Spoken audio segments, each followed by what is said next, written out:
Waalaikumsalam warahmatullahi wabarakatuh. Alhamdulillah, wassalatu wassalamu ala rasulillah wa ala alihi wa sahbihi wa mawala. Rabbi shrahli sadri wa yassir li amri wahlul 'uqdatam min lisani yafqahu qawli.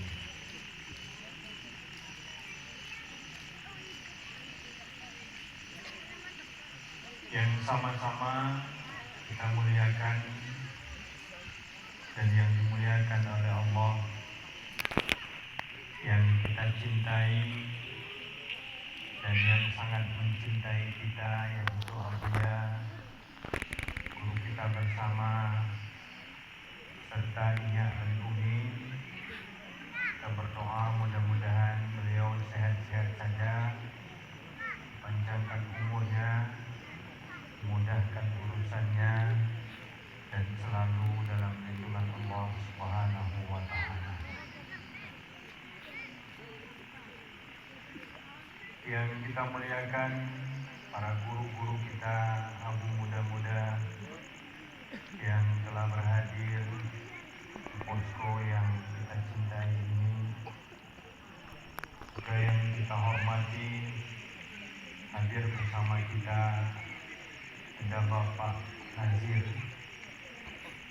yaitu penasehat posko Sohib Tasawuf Jakarta. Juga yang kita hormati seluruh bapak-bapak kecil yang berhadir, wabil khusus bapak kecil Kampung Manggis Harapan, dan yang kita hormati seluruh wali-wali Nagro dan gubernur-gubernur NTT yang telah berhadir di tempat yang kita cintai ini. Istimewa Bapak Ibu hadirin dan hadirat yang dirahmati oleh Allah Subhanahu wa Ta'ala, dan begitu juga istimewa kepada saudara kita, anak kita atau adik kita, Adam Saputra, yang telah mewakafkan posko yang telah diberi nama oleh Abuya, yaitu posko Marhabilah untuk Sohib Tasawuf yang kita cintai. Mudah-mudahan ini sebuah amalan yang besar dan terus mengalir sampai dengan hari kiamat nanti. Amin ya rabbal alamin. Bapak Ibu yang terhormat, bahwa kami berdiri sejenak di sini diberikan judul oleh protokol, yaitu apa kegunaan posko, dan sekaligus menyambut datangnya bulan suci Ramadan yang hanya 2 atau 3 hari lagi ke depan. Bapak Ibu yang terhormat, bahwa kita lihat apa yang diperjuangkan oleh Abuya. Di mana-mana Abuya membangun posko, membangun kebun-kebun sorga, bukan hanya di Aceh saja, bahkan sampai ke Jakarta, sampai ke Sulawesi, sampai ke Malaysia, dan ke negara-negara tetangga. Ini Bapak Ibu yang terhormat, salah satu daripada kecintaan Abuya kepada kita. Sulit kita mencari seorang guru yang mencintai muridnya seperti ini. Sulit kita mencari seorang guru, hampir tidak ada seorang guru yang mencintai umat seperti ini. Gunanya adalah antara lain, yang pertama, agar benar kemauan kita. agar benar kemauan kita seperti apa yang dibimbing oleh guru kita, agar kita selalu tumbuh di dalam hati kita keinginan untuk menjadi hamba Allah yang baik. Tidak lebih daripada itu.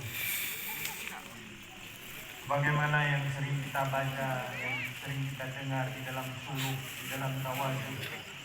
Ilahi anta maksudi wa ridhaka maksudi. Wahai Tuhanku, hanya Engkau yang aku maksud dan hanya ridhamu yang aku tuju. Sebab Bapak Ibu yang terhormat, sering kita menyampaikan, jika benar kemauan kita, jika benar hati kita, jika benar hadap hati kita, maka otomatis benar pikiran kita. Kalau pikiran kita sudah benar, maka benar akhlak kita.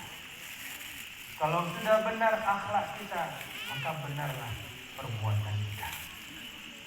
Maka penting sekali, seperti di dalam sebuah makalah, antara lain dalam makalah ini guru kita bertanya kepada kita, apa kemauan Anda? Kemauan kita itu adalah agar kita dapat berkeinginan untuk menjadi hamba Allah.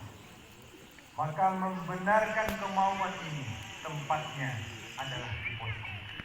Salah satunya tempatnya di posko. Berbeda dengan di pesantren, Bapak Ibu yang terhormat. Kalau di pesantren barangkali kehadiran kita itu terbatas. Barangkali hanya dikhususkan bagi anak-anak saja. Tapi berbeda dengan posko. Tidak ada batas. Baik itu anak kecil, anak muda, orang tua-tua, baik dia orang berilmu, orang bodoh, orang taat, ahli maksiat sekalipun, boleh datang ke posko agar kita dapat membenahi diri. Terus yang kedua, di posko ini agar kita dapat memperbaiki hubungan kita dengan Allah. Artinya supaya kita dapat patuh, menjunjung tinggi perintah Allah, menjunjung tinggi larangan Allah. Kita belajar syarat dan rukun di posko ini.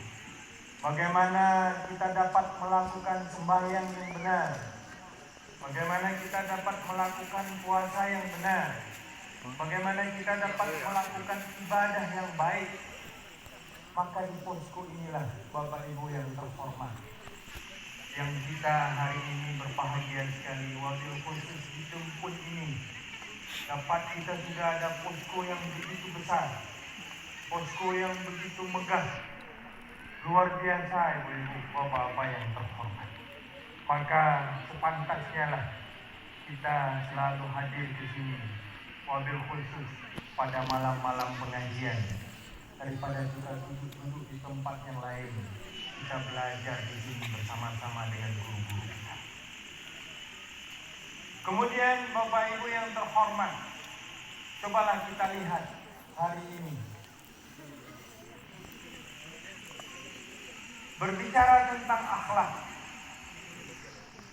betapa bobroknya, bukan hanya di kalangan anak muda saja, bukan hanya di kalangan hanya muda-mudi saja, tapi kita yang tua-tua juga sudah sangat kurang sekali akhlakul karimah.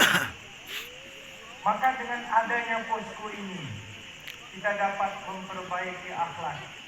Kita selalu dapat melihat kelemahan diri kita, keozoran diri kita. Kita dapat tafakur, melihat betapa banyak dosa-dosa dan kesalahan kita. Untuk membuka diri, supaya kita dapat berbenah, agar kita dapat melahirkan akhlak yang mulia.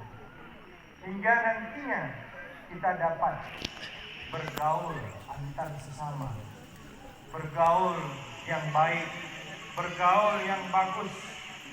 Seperti apa yang sering kita dengar, kehebatan tauhid tasawuf ini Bapak Ibu yang terhormat, bisa bergaul dengan siapa saja, bisa bergaul dengan orang kaya dan juga bisa bergaul dengan orang miskin, bisa bergaul dengan pejabat dan juga bisa bergaul dengan masyarakat biasa. Hebatnya lagi kalau tahu bisa bergaul dengan orang-orang yang baik-baik dan juga bisa bergaul dengan mantan-mantan macam-macam. Kita saksikan hari ini banyak sekali ahli maksiat yang taubat karena keberkahan tauhid tasawuf, keberkahan posko MPD, NPD.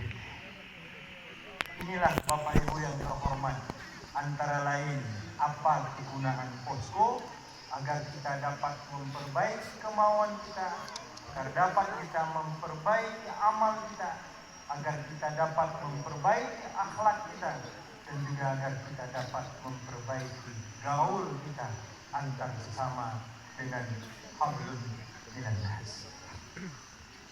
Kemudian Bapak Ibu yang terhormat, dan juga yang beberapa hari lagi kita menyambut bulan suci Ramadan. Mudah-mudahan kita bisa bersuluk, tidak mampu 1 bulan, boleh 20 hari ibu-ibu. Tidak mampu 20 hari, boleh 10 hari, bahkan boleh 5 hari. Kita cemburu kepada penasehat jauh-jauh datang dari Jakarta, beliau bersuluk ke sini. Adapun kita di sini, Bapak Ibu yang terhormat, ogah-ogahan.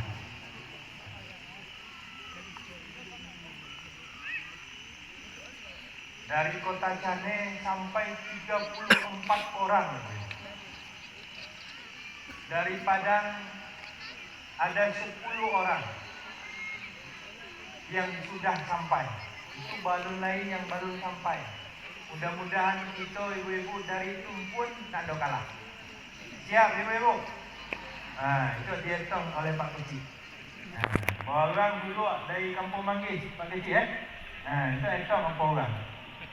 Orang dulu dari Tumpun, itu dihitung oleh Pak Kecik tu kan hitung. Jadi Bapak Ibu yang terhormat, cemburu gitu.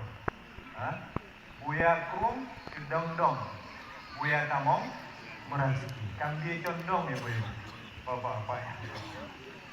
Jadi mudah-mudahan dengan kita bersuluk, dengan kita bertarikat, dapat kita melakukan puasa yang benar Ibu-ibu. Bukan hanya sekedar puasa zahir saja, bukan hanya sekedar puasa syariat saja.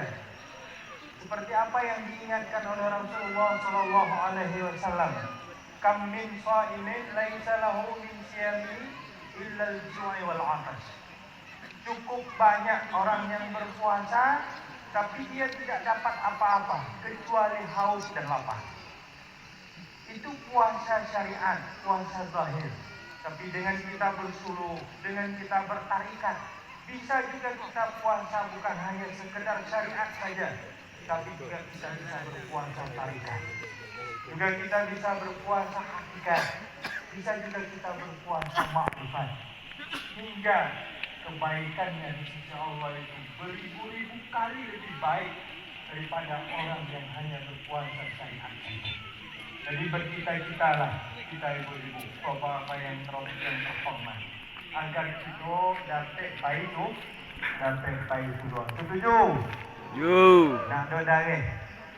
Setuju? Setuju. Alhamdulillah. Mudah-mudahan kita bisa tuluak. Nak do mampu sebulan, bisa 20 hari. Nak do mampu 20 hari, bisa 10 hari. Nak do mampu 10 hari, 5 hari kita jadi dia. Ada yang sehari, jadi kalau nak malu, saya malu. Sehari duduk tu malu. Jadi sekurang-kurangnya 10 hari lah. Jadi ini saja Bapak Ibu yang terhormat. Mudah-mudahan ada manfaatnya untuk kita semua. Tentu saja banyak kurangnya, kami mohon maaf yang sebesar-besarnya. Hadanallah wa iyyakum ajma'in. Wassalamualaikum warahmatullahi wabarakatuh. Waalaikumsalam warahmatullahi wabarakatuh. Terima kasih banyak kita ucapkan kepada Walid Haji Bakri. Selanjutnya